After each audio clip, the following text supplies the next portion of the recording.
खुशी के बाहर छाइल, घरवा धन्य भइल हो। ससुर जी के संग साला जी लेके नेग निमंत्रण आइल।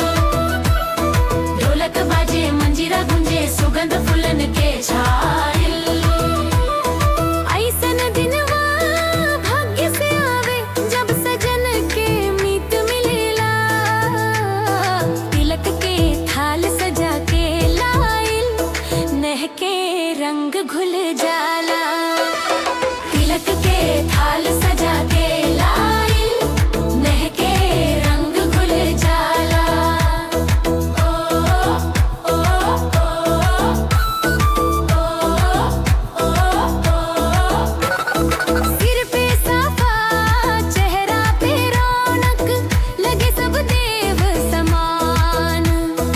गावे सब मिल हंसी ठिठोली, खुश हो गईल जहान।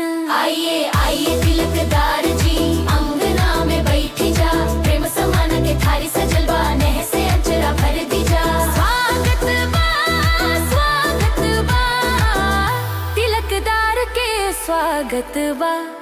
फूलन से अंगना सजाइल, नैया के बरसात बा।